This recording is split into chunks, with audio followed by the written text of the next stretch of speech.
organic, unpredictable, unknown, lovely, beautiful, a sense of fulfillment. This is part of the pleasures of life and not the chores of life.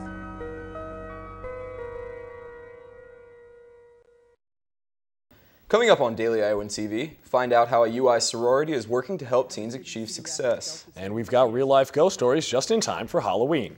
And in sports, we've got the highlights from the Hawkeye football team's tough-to-swallow loss at the hands of Minnesota. All that and more is coming your way next. Daily Iowan TV starts now.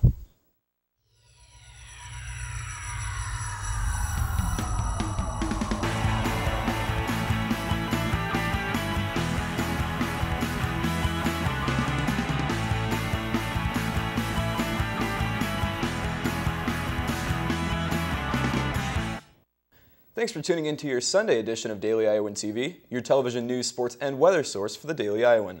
I'm Josh Bolander. And I'm John Dedcott. The Delta Sigma Theta sorority hosted their 4th annual Teen Summit for Minorities on Saturday at the Papa John Business Building. Daily Iowan TV's Nick Rector was on hand to take a closer look at the event. The Iowa City Cedar Rapids Delta Sigma Theta sorority hosted its 4th annual Teen Summit program in the Papa John building yesterday. African-American youth from Iowa City, Cedar Rapids, and Chicago attended the all-day event, which was taught by UI faculty, grad students, and local professionals.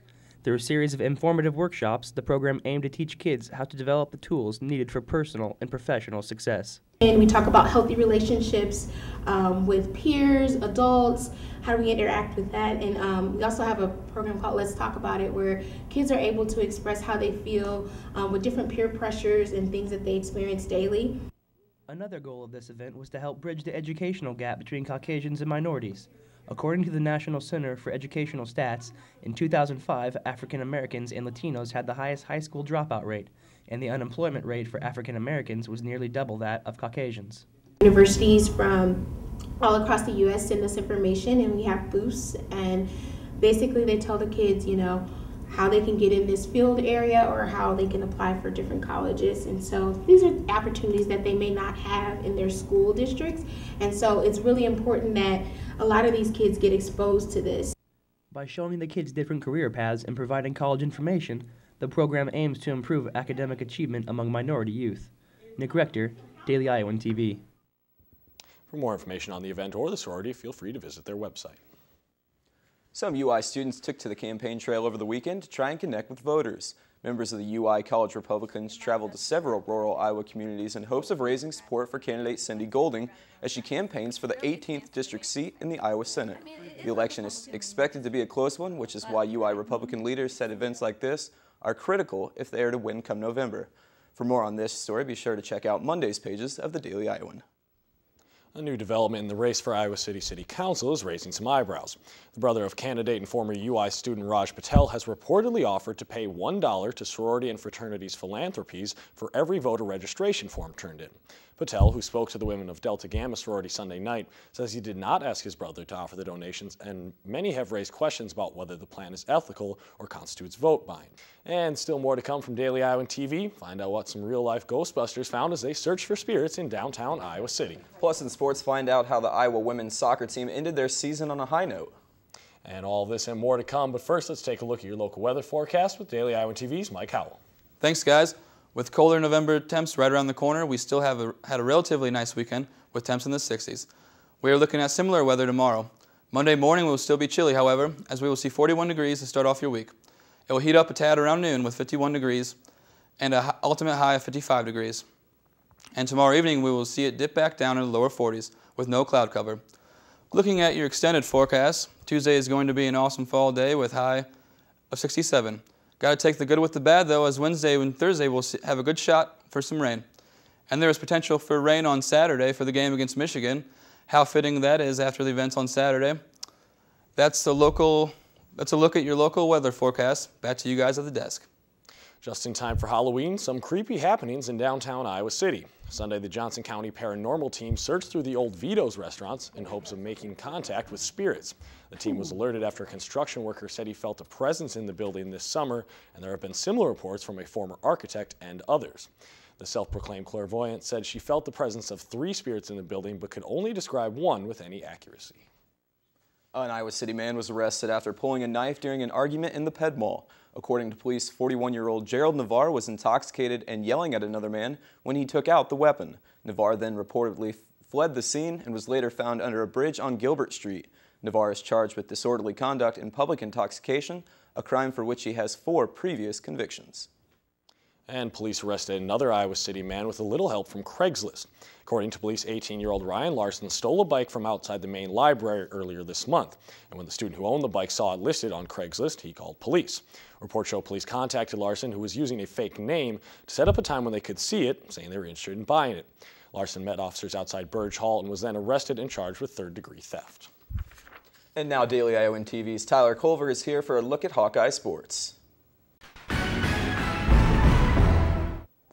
Thanks, Josh. The Minnesota Golden Gophers came into Saturday's matchup with the Hawkeyes ready to defend their lone prize of the program from the last year, the Floyd of Rosedale Trophy, and they would defend it. Let's see how the battle for the pig went down in Minneapolis. Picking it up in the second quarter, it's James Vandenberg over the top to McNutt for the day's first score. We've seen that before. Iowa goes up 7-0, and Marvin's keeping up his hot streak in this game. But the Gophers would respond. Just before the half, Minnesota would come back with Marquise Gray connecting with Colin McRae for a 7-7 tie at the break. To the fourth quarter, the Hawks were hoping that this game wouldn't end up like last year's, but by this time it was looking pretty similar. Marcus Coker, who had himself a career day with 252 rushing yards, rumbles in and will not be stopped for the touchdown, his second of the game. That would be the Hawks' final score, and they would find themselves up 21-10 with 9 minutes remaining. Iowa seemed to be pulling away, but back come the Gophers. Dwayne Bennett leaps over the pile. He got 100 yards on the Hawks, and the Gophers will just not go away.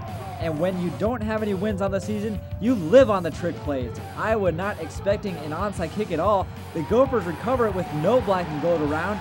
The bank was rocking, and Minnesota had a chance to repeat what happened last year. The game would come down to this play with 2 minutes and 52 seconds left. Fourth and goal, the Hawks needed to stop Minnesota, but Marquise Gray would not be denied by any Iowa defender from reaching an end zone. Keeping it himself, he put the team on his back, and the Gophers were on top where they would stay. Minnesota gets to keep the Floyd of Rosedale for at least another year as the Hawks fell 22-21. A damaging loss for the Hawkeyes, who were in the Legends Division race, not so much anymore.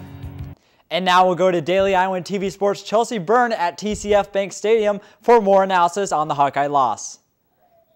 Yep, I'm here at TCF Bank Stadium, and you could call this deja vu, except this year it wasn't as cold. The result was the same, though. A heart-wrenching 22-21 loss to the Golden Gophers has Hawk fans scratching their heads. The 1-6 team came to play, and although Iowa was prepared, execution in every aspect of the game just wasn't enough. Marcus Coker's explosive game was a highlight for the Hawks, but Coach Ferentz even called that a waste because at the end of the day, a loss is a loss. 4 games ahead and a tough road schedule makes this one hurt a little more and leaves everyone with the feeling that something has just got to change. In Minneapolis, Minnesota, I'm Chelsea Byrne, Daily Iowan TV Sports. Looking ahead at the Hawks' next 4 games could be a very rough stretch for the Hawks. They host 2 ranked opponents 2 weeks in a row in both Michigan and Michigan State before having to head on the road for the final 2 games of the regular season. They'll have to face an improving Boilermakers squad and follow that trip up with a trip to Lincoln for their first showdown with Nebraska Cornhuskers as a Big Ten member. Well, Penn State and Ohio State both had thrilling football wins this weekend, but both teams also had nice victories over the Iowa volleyball team. The Hawks fell into number 8 Penn State on Friday 3-1. The Hawks were able to grab the second set, but that would be it for them as they fell in 4 games. This afternoon, they looked to turn their luck around on the road, but didn't get too far as number 23 Ohio State had their way with the black and gold. Iowa captured set number 1 behind 4 kills from Alex Lavelle, but couldn't hold on to any of the wins the next 3 sets. The volleyball squad returns to Mediacom Court to take on Michigan State on November 4th. The most successful soccer season in Iowa history is now complete, and Ron Rainey and the ladies ended their regular season by shutting out Wisconsin 2-0 on Saturday afternoon. The win for the Hawks will have the Hawks headed to the Big Ten tournament Wednesday in Evanston. With its 13-4-2 overall record, the best in school history, Iowa finished 5th in the Big Ten and will be the number 6 seed in the Big Ten tournament. So Josh and John, Marvin McNutt made history last week, and this week it's the Iowa soccer team adding to the record books. That's going to do it for sports tonight. Josh and John, back to you. Thanks, Tyler. And only with Daily Iowan TV can you get a sneak peek at Monday's pages of the Daily Iowan. Read about what city council candidates think of the Occupy Iowa City movement, plus how the UI's libraries teamed up with the Daily Iowan to preserve Iowa City's history. And before we go, here's one last look at Monday's weather forecast. You can expect mostly sunny skies and a high of 57 degrees, with just a 10% chance of rain and an overnight low of 36 degrees. That's your latest update from Daily Iowan TV. You can tune in tomorrow at the same time or check us out online at dailyiowan.com. Thanks for watching and have a great day.